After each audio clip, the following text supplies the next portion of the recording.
Welcome back to our channel, Edu Central Philippines. We are advocate of free learning education FA for all. So don't forget to always subscribe and follow us in our social media accounts on YouTube and Facebook. So today in our topic, we're going to have or tackle about the assessment of learning in the new normal system. Napakahirap ngayon ng haharapin ng mga guro pagdating sa assessment of learning. So, bago ang lahat, no, we have left some objectives para alam natin kung ano ba yung learning assessments in the new normal or the traditional one that we can review actually. Kung ano ba talaga ang dapat nating gawin at yung mga modalities saan mag-fit when it comes to assessment of learning, because at the end of the day, we have to assess whether meron bang quality yung education that we provide, whether distance ba siya, face-to-face, or even blended kind of learning that we are giving to our students. So first, let us define the learning assessments. What are the different learning assessments that we have in the traditional, even in the new normal system that we can implement? So there's no different kind of learning assessments that we can say.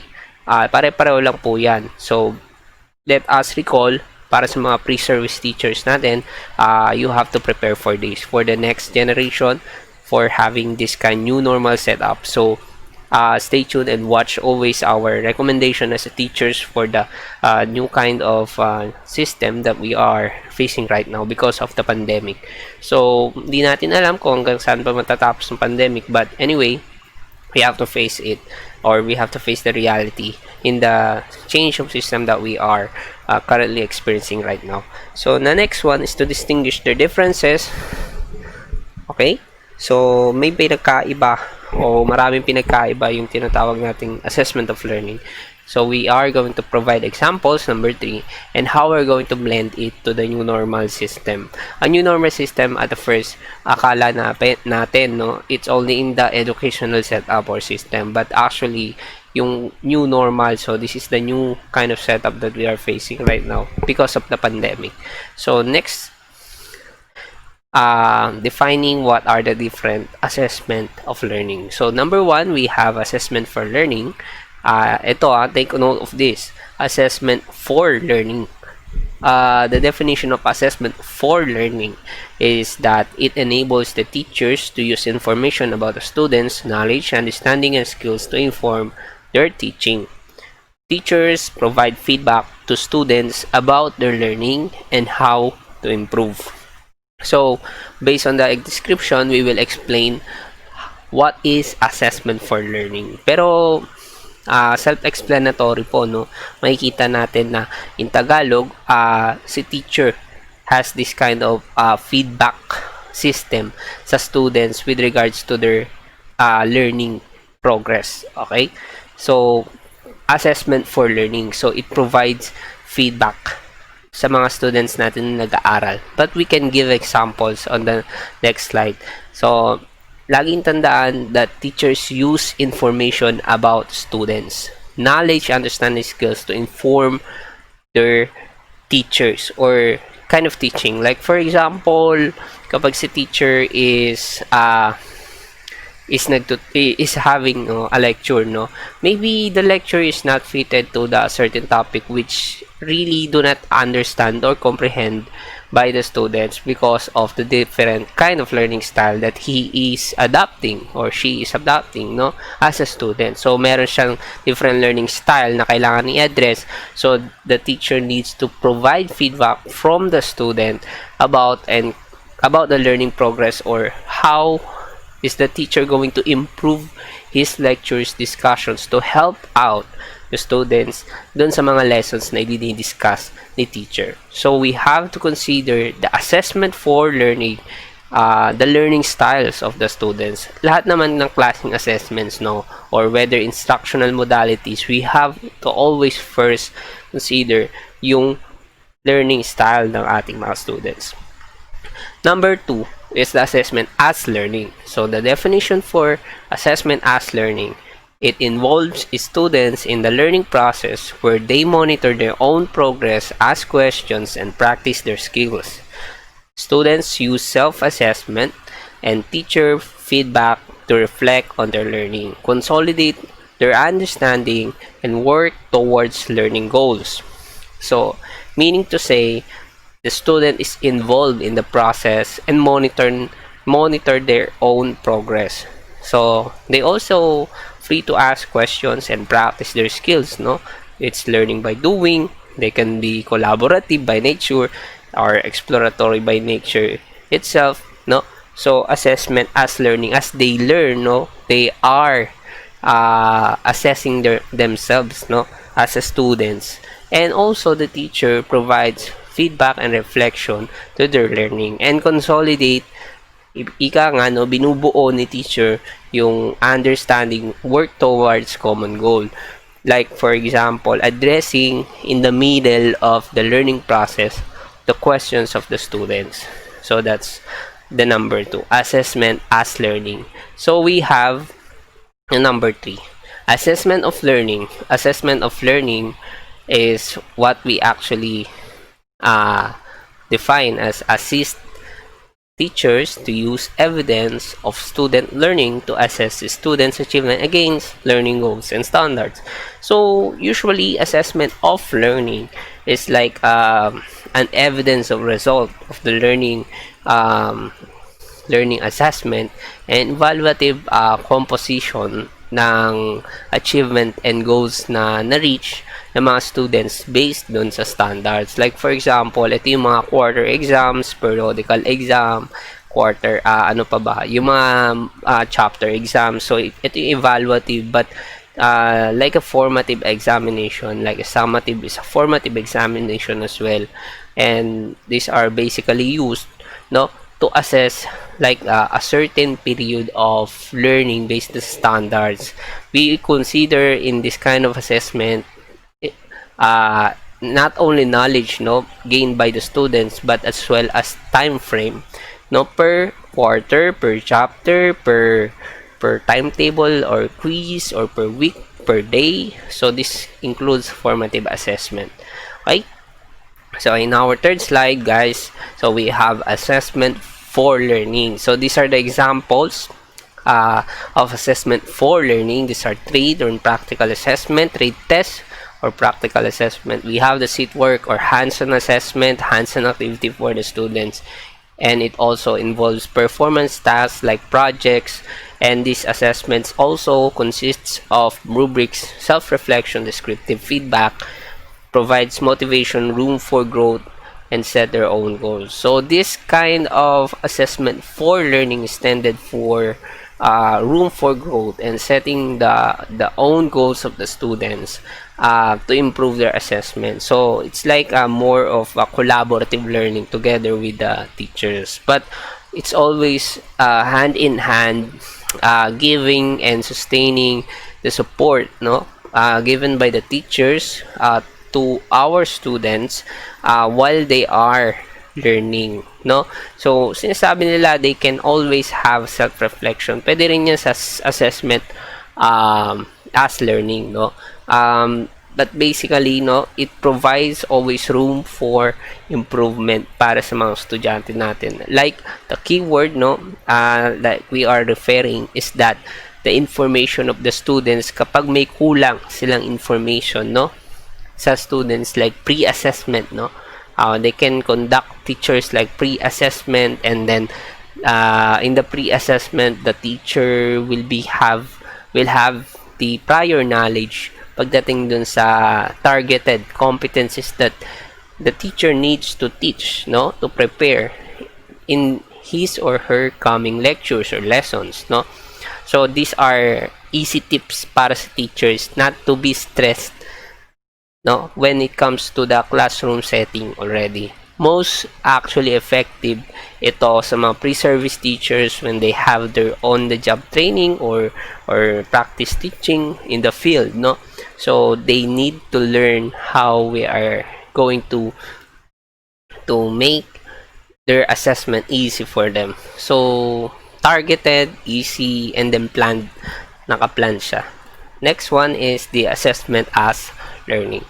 It involves, no, these are the examples, learning management system like LMS. These are the examples like blackboard.com, google classroom.com, Moodle.com or whatever LMS is being implemented in the school, but this should be accessed or accessible uh, by the school and also the teachers, students as well, so they have the full access on it. It can be a self-paced module, wherein a self-paced module, uh, ang self-paced module is that they are going to determine their self own progress, own progress, self-learning, self-assessments, and the teacher will be having feedback and reflect on the learnings. Like teachers nowadays in the new normal, not only they are going to be virtual and non face-to-face, they are going to be still facilitative teaching. Facilitative teaching, it's like uh, not on the talkative side of a teacher, not on the lecture type of a teacher.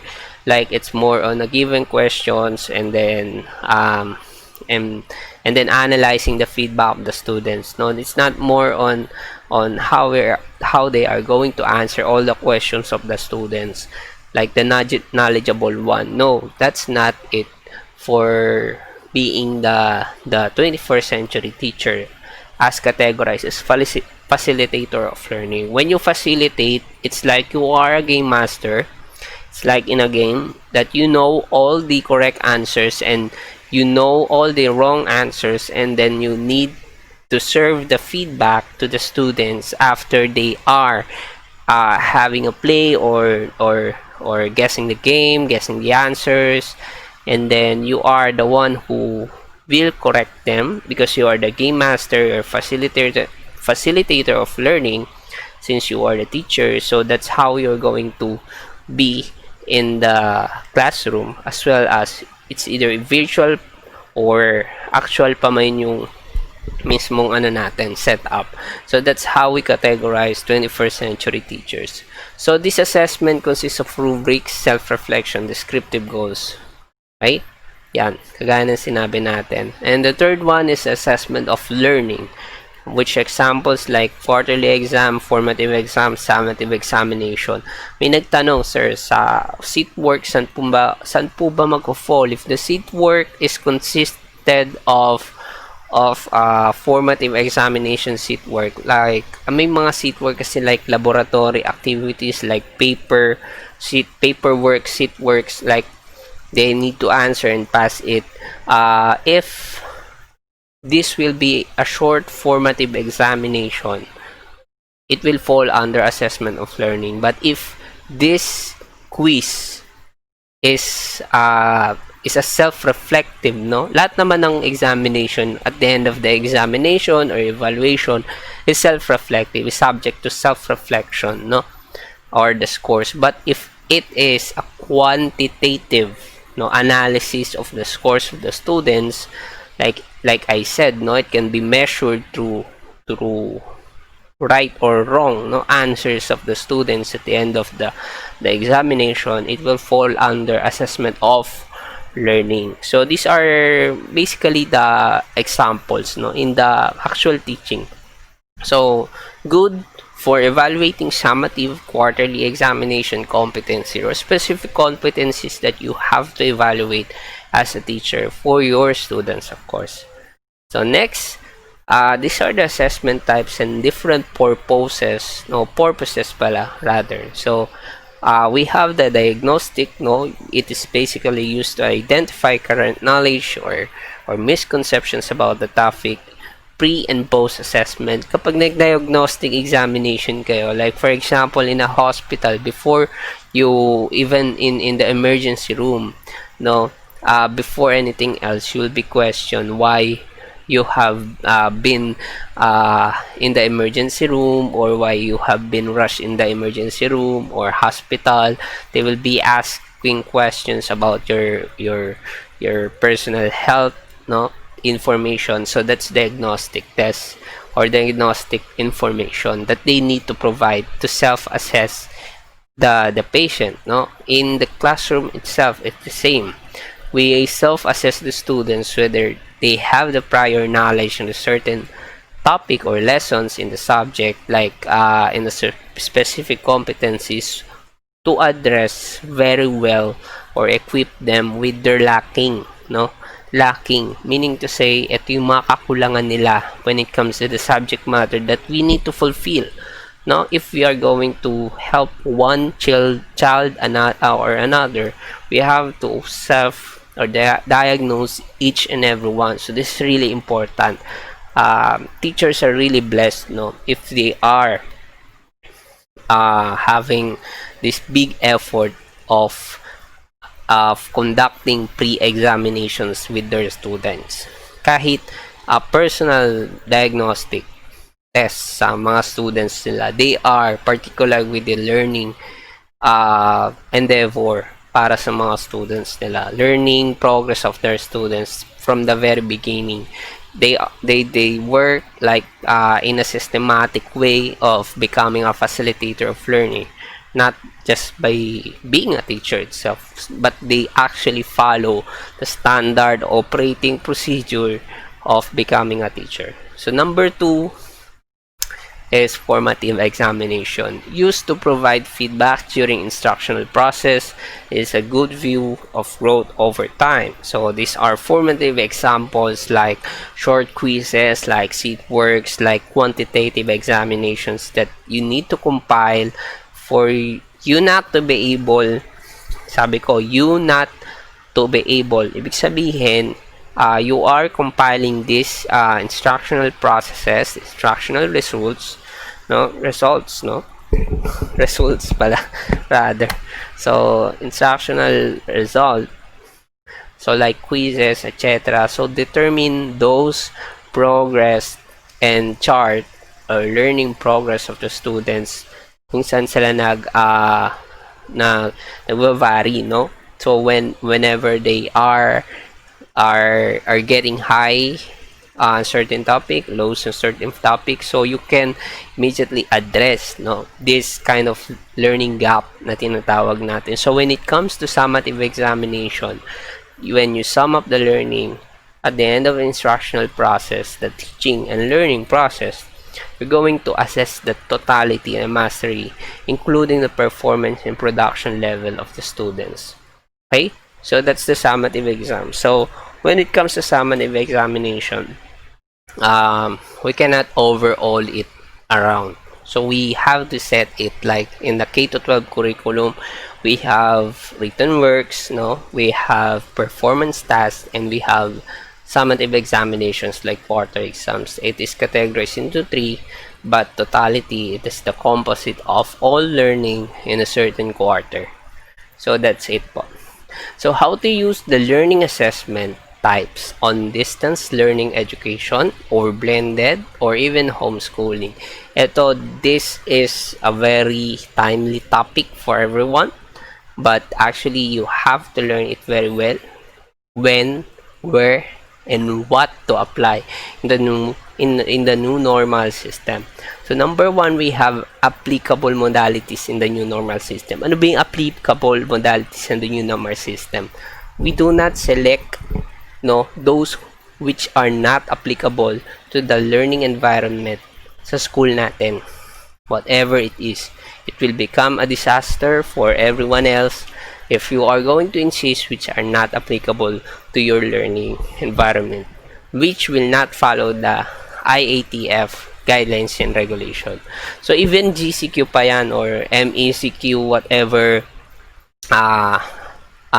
class pa ng pandemic regulation or guidelines for safety natin when it comes to pandemic, safety first po tayo palagi. So if I were a principal, no, ang gagawin ko, I will be utilizing yung pinaka lesser damage, like other principals are saying, choose the lesser damage, or yung not a lesser damage, but if you can actually choose no damage at all but maximum learning for the students, choose that. But we have to sacrifice a little bit of learning and complications when it comes to escalation of the new kind of system that we are facing right now. So we have the blended learning. Blended learning is known as combination of face-to-face and non-face-to-face. There's a Facebook Facebook like for example Facebook graphics, no, or Facebook image that's really spreading around the social media, na yung iba is wala po talaga silang gadget, wala po sila talagang means, mahirap, no, when it comes to kind of support. Wala talaga silang pambili. So what they are going to do is to wait for the government support. So that's the only means na pwede sila makapag-access sa education. That's what Department of Education is doing right now.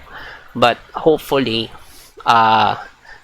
soon there will be budget for the distribution of modules. We do not focus actually dapat sa mga gadgets and all, because uh, not all has the access to internet. They have to provide load, and which the government is not providing like a free access to internet. We do not control yung mismong telco, no, telecommunications, no. If we have a telco in the government like in other countries, maybe yes, we can actually handle it. So that's one major problem of the government in the Philippines. So marami pang iba, no. It's a combination of face-to-face and non-face-to-face, so we have to set the minimum standard of choosing a lesser damage for each and everyone, teachers and students, as well as non-teaching staff. And then if I am also to choose, no, I will not choose a face-to-face modality.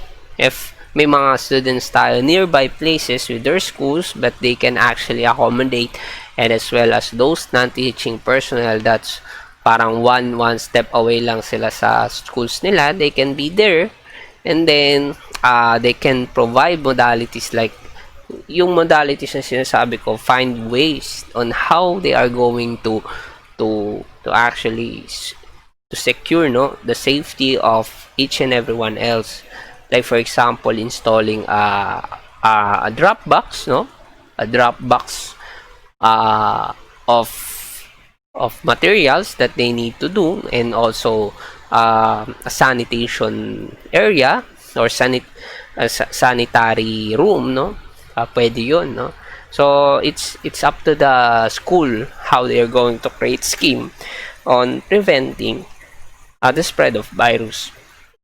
Okay, so number 2 is distance learning. It's full non-face-to-face, so there's no kind of face-to-face involvement, but there's an interaction over the internet. So meron kayong schedule that you can use. Actually, you can use Google Classroom, and nga, sabi ko, you can use LMS applications. I'm not going to promote everything, but as much as possible, if those distance learning or online learning na sinasabi nila, as free as possible for the students to access, let them access the information and the lectures that you are going to teach them. Let them access freely, and yung lightest, no, yung lightest, so if they can actually download it or just watch it around, you just need to watch it around lang. And then number 3 is the homeschooling. It's self-paced, no, it's guided by the guardian tutor, knowledgeable one. So based on experience, no, even the profile of the students versus the parents, no, against the parents, meaning to say, I for myself, I have witnessed that many parents are not a college graduate. So the reason why they are sending off their children in schools, because of their dreams, finishing their children to finish their studies and to finish their dreams as well. Like, hindi naman lahat nakapagtapos. The reason why they choose to be in the public school as well, they cannot afford. So the means of living of these parents must be, profiled based on survey. So homeschooling is really, like for me, a 50-50% implementation when it comes to achieving quality. So that's it, achieving quality. So we are going to suffer talaga. Wala akong sinasabi na teachers will not do anything for it. Teachers will do anything, will provide anything for the access of information. Teachers will be doing their own lectures, recording their lectures online, and send PowerPoint presentation for each and every one. The problem in the Philippines right now, in the new normal system, is how we are going to provide all the means of the students, the delivery of learning, no? So that's the challenge for now, and I hope we can contribute to alleviate, no, this kind of suffering in terms of education that we need to pursue, no, laban sa pandemic, tungo sa pagbabago, at para sa kalidad na edukasyon. So if you like this video, subscribe in our social media pages, YouTube and Facebook. For inquiries and requests of your topics, you can send it to centroeducado@gmail.com. That's all for today, guys. Ma'am, sir, maraming salamat. Mag-ingat po kayo.